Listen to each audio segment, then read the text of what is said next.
Hello everyone, ನಮ್ಮ ಅಡುಗೆ ನಿಮ್ಮ ರುಚಿಗೆ ಸ್ವಾಗತ. ಇವತ್ತು ನಾವು ಅಕ್ಕಿಯಿಂದ ಪೂರಿ ಮಾಡೋದು ಹೇಗೆ ಅಂತ ನೋಡೋಣ. ತುಂಬಾನೇ ರುಚಿಕರವಾಗಿರುತ್ತೆ, ತುಂಬಾ ಗರಿಗರಿಯಾಗಿ ಕೂಡ ಬರುತ್ತೆ. ಹಾಗೇನೆ ಗರಿಗರಿ ಆಗಿದ್ರೂ ಮೃದುವಾದ ಪೂರಿ ಈ 3 ಬೆರಳಲ್ಲಿ ಕಟ್ ಮಾಡೋಕ್ಕಾಗುತ್ತೆ.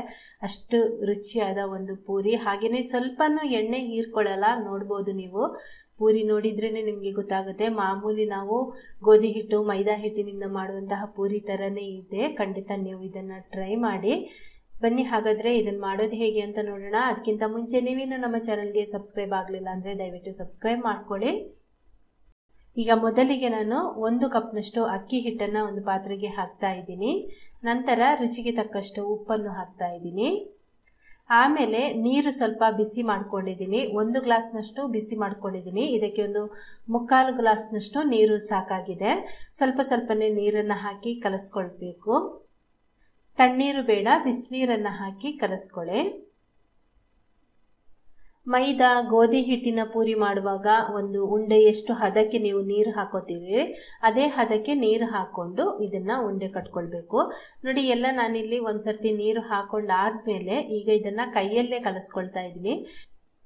ನೀರು ಹಾಕುವಾಗ ನೋಡಿ, ಈ ರೀತಿ ಈಗ ಉಂಡೆ ರೀತಿ ಇದೆ. ನೋಡಿದ್ರೆ ನಿಮಗೆ ಇನ್ನೂ ಕೂಡ ಅದಕ್ಕೆ ನೀರು ಹಾಕಬೇಕು ಅಂತ ಅನ್ಸುತ್ತಲ್ವಾ? ಆದರೆ ನೀರು ಇಷ್ಟು ಸಾಕಾಗುತ್ತೆ.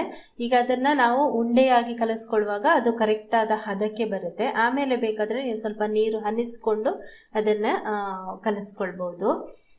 ಒಂದೇ ಸಲಕ್ಕೆ ನೀರು ಹಾಕಬೇಡಿ. ಒಂದೇ ಸಲಕ್ಕೆ ಹಾಕಿದ್ರೆ ನೀರು ಜಾಸ್ತಿ ಆಗೋಗುತ್ತೆ. ಇವಾಗ ನೋಡಿ, ಕೈಯಲ್ಲಿ ಇದನ್ನ ಚೆನ್ನಾಗಿ ಕಲಸ್ಕೊಂಡಿದ್ದೀನಿ. ಈಗ ಪೂರಿ ಮಾಡಲಿಕ್ಕೆ ಉಂಡೆ ರೆಡಿ ಆಗಿದೆ. ಆದರೆ ಇದು ತುಂಬ ಬಿಸಿ ಇದೆ.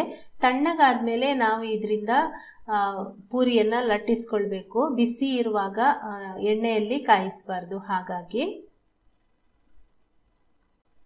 ಮೇಲೆ ಡ್ರೈ ಆಗಬಾರ್ದು. ಹಾಗಾಗಿ ಮುಚ್ಚಳ ಮುಚ್ಚಿ ಇದನ್ನು ತಣ್ಣಗಾಗಲಿಕ್ಕೆ ಬಿಡ್ತಾ ಇದ್ದೀನಿ. ಸ್ವಲ್ಪ ಹೊತ್ತು ಹಾಗೇನೆ ಇಟ್ಟು ನಂತರ ಅದು ಸ್ವಲ್ಪ ತಣ್ಣಗಾದ್ಮೇಲೆ ಈಗ ಇದರಿಂದ ಉಂಡೆಗಳನ್ನು ಮಾಡ್ಕೊಳ್ತಾ ಇದ್ದೀನಿ. ಯಾವುದೇ ಇದಾದ್ರೂ ಹಿಟ್ಟಾದ್ರೂ ಒಂದ್ಸರ್ತಿ ಅದನ್ನ ಮುಚ್ಚಿಟ್ಮೇಲೆ ಇನ್ನೊಂದ್ಸರ್ತಿ ಅದನ್ನ ಕಲಸ್ಕೊಳ್ಬೇಕು. ಚೆನ್ನಾಗಿ ಕಲಸ್ಕೊಂಡಾದ್ಮೇಲೆ ಅದರಿಂದ ಉಂಡೆಗಳನ್ನ ಮಾಡ್ಕೊಳ್ಬೇಕು. ನೋಡಿ, ಈ ರೀತಿ ಒಂದೊಂದೇ ಉಂಡೆಗಳನ್ನ ಮಾಡ್ಕೊಳ್ತಾ ಇದ್ದೀನಿ. ಇದರ ಉಂಡೆ ಹೇಗಿರ್ಬೇಕು ಅಂದ್ರೆ ಈ ರೀತಿ ನೋಡಿ, ಸ್ಮೂತ್ ಆಗಿ ಇರಬೇಕು. ನೋಡಿ, ಈ ತರ ಇರಬೇಕು. ಈ ತರ ಇದ್ರೆ ಪೂರಿ ಮಾಡುವಾಗ ಅದು ಪರ್ಫೆಕ್ಟ್ ಆಗಿರುತ್ತೆ. ಇಲ್ಲ ಅಂದ್ರೆ ಅದು ಅಲ್ಲಲ್ಲಿ ಒಡೆದೋಗೋ ತರ ಇರಬಾರ್ದು. ಒಡೆದೋದ್ರೆ ಪೂರಿ ನಿಮ್ಗೆ ಎಣ್ಣೆ ಹೀರ್ಕೊಳ್ಳುತ್ತೆ. ಆಯ್ತಾ? ಈಗ ನಾನಿಲ್ಲಿ ಒಂದು ಬೇಕಿಂಗ್ ಶೀಟ್ ತಗೊಂಡಿದ್ದೀನಿ, ಇನ್ನೊಂದು ರೊಟ್ಟಿ ಶೀಟನ್ನು ತಗೊಂಡಿದ್ದೀನಿ. ಇದರ ಬದಲು ನೀವು ಇದು ಎರಡೂ ಇಲ್ಲ ಅಂದರೆ ಪರವಾಗಿಲ್ಲ, ಪ್ಲಾಸ್ಟಿಕ್ ಶೀಟನ್ನು ತಗೊಳ್ಬೋದು. ಎಣ್ಣೆಯ ಅಥವಾ ಹಾಲಿನ ಪ್ಲಾಸ್ಟಿಕ್ ಶೀಟ್ ಇರುತ್ತಲ್ವ, ಅದನ್ನು ತಗೊಂಡು ಅದರಲ್ಲಿ ಕೂಡ ಮಾಡ್ಕೊಳ್ಬೋದು. ಇದು ಕೇವಲ ನಮಗೆ ಅದು ಲಟ್ಟಿಸೋದಕ್ಕೆ ಮಾತ್ರ. ಹಾಗಾಗಿ ನೀವು ಪ್ಲಾಸ್ಟಿಕ್ ಶೀಟನ್ನು ಕೂಡ ಉಪಯೋಗಿಸ್ಕೊಳ್ಬೋದು.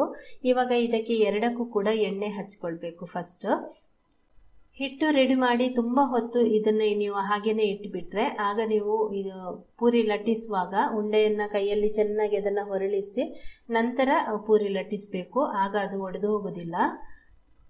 ನೋಡಿ, ಈ ರೀತಿ ಇಟ್ಬಿಟ್ಟು ಆಮೇಲೆ ಒಂದು ಯಾವುದಾದ್ರೂ ಒಂದು ತಟ್ಟೆಯ ಸಹಾಯದಿಂದ ಈ ಥರ ಅಗಲ ಮಾಡ್ಕೊಳ್ಬೋದು.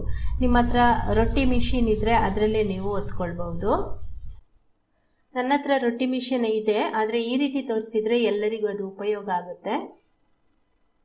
ಈಗ ಎಣ್ಣೆ ಕಾಯ್ಲಿಕ್ಕೆ ಇಟ್ಟಿದ್ದೀನಿ. ಎಣ್ಣೆ ಬಿಸಿ ಆದಮೇಲೆ ಮಾಮೂಲಿ ಪೂರಿಗೆ ಎಷ್ಟು ಎಣ್ಣೆ ಬಿಸಿ ಆಗಬೇಕು ಅಷ್ಟೇ ಬಿಸಿ ಆಗಬೇಕು. ಜಾಸ್ತಿ ಬಿಸಿ ಆದರೆ ಚೆನ್ನಾಗಿ ಬರಲ್ಲ. ನೋಡಿ, ಈಗ ಒಂದು ಇದನ್ನು ಪೂರಿಯನ್ನು ಹಾಕಿದ್ದೀನಿ ನಾನು. ಎಷ್ಟು ಚೆನ್ನಾಗಿ ಹಾಕಿದ ತಕ್ಷಣ ಹೇಗೆ ಮೇಲಕ್ಕೆ ಬಂದಿದೆ ನೋಡಿ, ಚೆನ್ನಾಗಿ ಉಬ್ಬಿ ಬರುತ್ತೆ. ಹಾಗೆಯೇ ಪೂರಿ ಸ್ವಲ್ಪ ತುಂಬ ತೆಳುವಾಗಿ ಬೇಡ, ಸ್ವಲ್ಪ ದಪ್ಪನಾಗಿ ಲಟ್ಟಿಸ್ಕೊಳ್ಳಿ. ತುಂಬಾನೇ ಚೆನ್ನಾಗಿ ಬರುತ್ತೆ. ನೋಡಿ, ಸೂಪರ್ ಆಗಿ ಬಂದಿದೆ. ಇದೇ ಥರ ಎಲ್ಲ ಪೂರಿನೂ ನಾನು ಮಾಡ್ಕೊಳ್ತಾ ಇದ್ದೀನಿ. ಪೂರಿ ಹಾಕುವಾಗ ನಿಮಗೆ ಆ ದಪ್ಪ ಸೈಜ್ ಎಷ್ಟಿದೆ ಅಂತ ಗೊತ್ತಾಗುತ್ತೆ. ನೋಡಿ, ಅಷ್ಟು ದಪ್ಪ ಇದ್ರೆ ಚೆನ್ನಾಗಿ ಬರುತ್ತೆ, ಸ್ವಲ್ಪನೂ ಒಡೆದೋಗೋದಿಲ್ಲ. ಆ ರೀತಿ ಆಗುತ್ತೆ.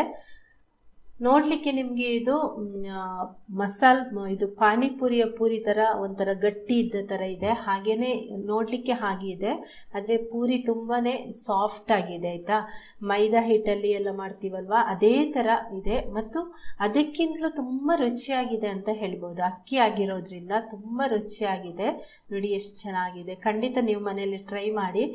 ಈ ವಿಡಿಯೋ ನಿಮಗೆ ಇಷ್ಟ ಆಗಿದ್ರೆ ಒಂದು ಲೈಕ್ ಮಾಡಿ, ನಿಮ್ಮ ಪರಿಚಯದವರಿಗೆ ಶೇರ್ ಮಾಡಿ. ಹಾಗೆಯೇ ನಮ್ಮ ಚಾನಲ್ಗೆ ನೀವೇನು ಸಬ್ಸ್ಕ್ರೈಬ್ ಆಗಲಿಲ್ಲ ಅಂದರೆ ದಯವಿಟ್ಟು ಸಬ್ಸ್ಕ್ರೈಬ್ ಮಾಡ್ಕೊಳ್ಳಿ. ವಿಡಿಯೋ ನೋಡಿ ಇಷ್ಟ ಆದರೆ ಸಾಧ್ಯವಾದರೆ ದಯವಿಟ್ಟು ಒಂದು ಕಮೆಂಟ್ ಮಾಡಿ ಆಯಿತಾ. ನಿಮ್ಮ ಕಮೆಂಟ್ ನೋಡಿ ನಮಗೂ ಕೂಡ ಖುಷಿ ಆಗುತ್ತೆ. Thank you.